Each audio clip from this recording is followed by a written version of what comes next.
Hello and welcome back to another one of Paul's beer reviews. Hope you're doing well today. I've got a mountain IPA to review for you, and it's from one of my local breweries. It's Mad Squirrel. Not done one from these guys for a while, and this one is called Aztec. This one's been out about 2 months, a couple of months or so. It's been out 6 weeks to 2 months, not too long. Finally got my hands on one of them. 6.2% mountain IPA, the usual Mad Squirrel design layout. Obviously with a different colour scheme in the background. Gone for the Aztec style art. Quite catchy on the eye, quite like that. What's she say? She says the Aztecs were seen as superior and dominant in their native land. Mountain IPAs have the body of a New England pale with the bitterness of a West Coast. So a medley of tropical and floral notes with aromatic tones of pine for an ever so slightly bitter finish. Being single hopped with one of our favourites, Idaho 7, really makes this brew superior and will dominate your taste buds. I do like a mountain IPA. The sweetness of, they say, the New England style, and then that sort of piney bitterness of a Westie. Always good, always a go-to style for me. So let's see if this one's any good. Mad Squirrel, I always expect good things from these guys. Their core range, in my opinion, is still one of the best out there. Some of their limited edition batches have been a bit hit and miss, I would say. Hoping this one's going to be good, because generally their IPAs and their pales, I think Mad Squirrel get right. Pretty rare that they get a bad one. The colour of that, wow, that, I mean, it looks totally a New England looking beer. A few bits of sediment floating around in there. It came out in that last little pour with the can there so we can see it. But there is, see, a few floaters at the bottom there, a few bits of sediment. I don't mind that at all. Give it a bit of a wriggle. I mean, it looks like pure juice, doesn't it? That looks like orange juice, pure fruit juice with a solid one finger, slightly creamy looking head on it. Good bit of body. I get the feeling there might be oats in here. There is oats in here. Malted barley, water, oats, wheat, hops and yeast. It's oats and wheat. So it's going to be quite a full-bodied IPA by the sounds and looks of things, certainly. Let's get me snouting. It's a very New England style aroma. Really punchy, tropical fruit. The usual suspects. Passion fruit, pineapple, mango, oranges, even a bit of apple juice on that. That is really, really fruity. That is a proper fruit cocktail of an aroma. Smells lovely, to be honest. Let's get stuck in, shall we? Cheers.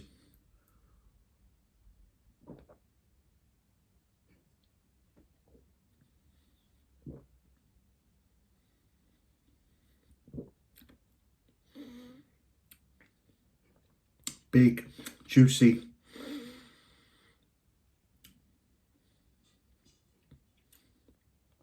certainly tropical.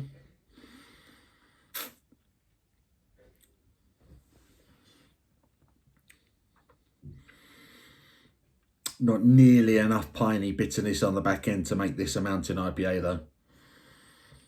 There is a subtle bitterness that's lingering, but it's just missing that real piney West Coast style finish to it.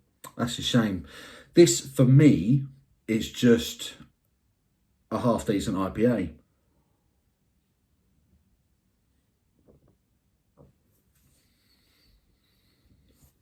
Really tropical, really full-bodied, juicy, thirst quenching. It's actually really nice. It's a tiny bit of sort of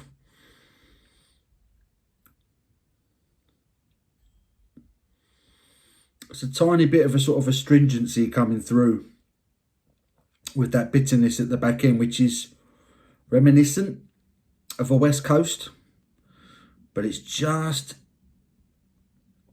missing that stronger bitter pine.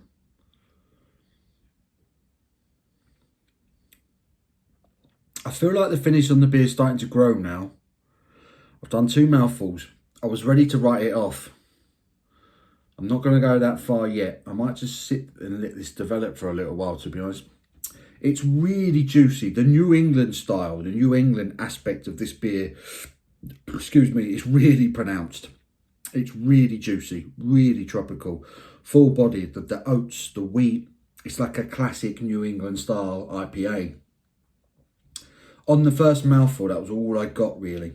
There was a little bit of bitterness that just crept in. Now I've done 2 mouthfuls. That bitterness, that sort of earthy, slightly piney dryness is becoming more pronounced. It's becoming more prominent. It's growing.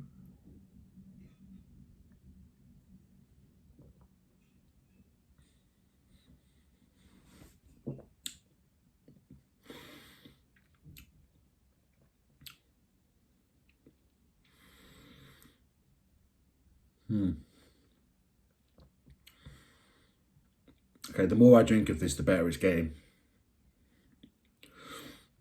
So it's a good example there. You shouldn't always write a beer off on your first taste. Sometimes they do creep up on you. And this one seems to be doing that. It's getting better. The only thing I can fault it is that maybe the New England style is too dominant. I mean, it does say, it did say on the can, it's very much a New England pale with a bit of West Coast character to it. I think maybe if they'd have balanced it out a little bit more, I might be a little bit more impressed.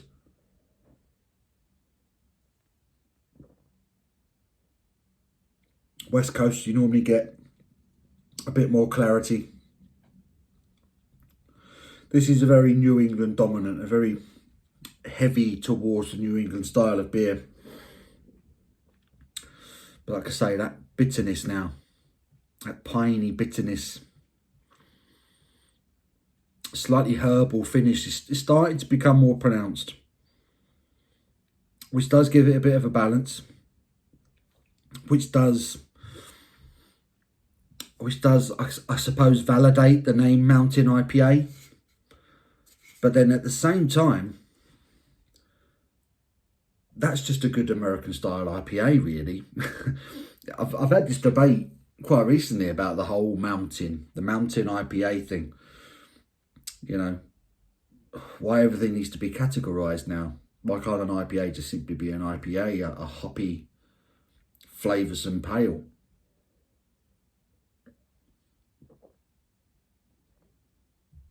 This for me is just a good hoppy pale ale.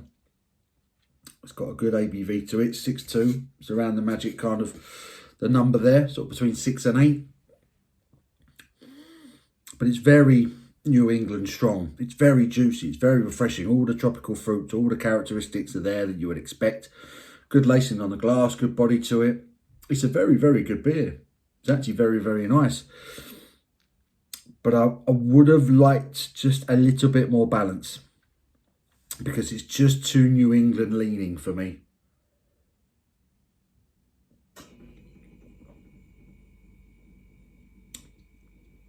But let's say it was single hopped. Idaho 7. So that in itself makes this a very interesting beer. It's a single hopped Mountain IPA. Idaho 7 on its own is doing all that. Clever. It's a good bit of brewing. I like it, but it's not as good as I would have hoped. Just a little bit more balance and perhaps a little bit more of the West Coast characteristic to come through. I would have liked. I don't mind a New England pale. But if you're going to call something a Mountain IPA, it should be a little bit more of a balance to it for me. However, as it is, it's a pretty good New England pale with a nice bit of bitterness at the back end after a few sips. I like it, but it's not a great Mountain IPA, but it is a good IPA. I like it enough to give it a solid 8 out of 10. Very drinkable. I wish I had another can now, but I only bought the one. But there you go. Mad Squirrel, Aztec, with their Mountain IPA at 6.2% ABV. 8 out of 10 for me. Very nice. I hope you enjoyed the review. Give it a thumbs up if you did. Till my next one, you take care.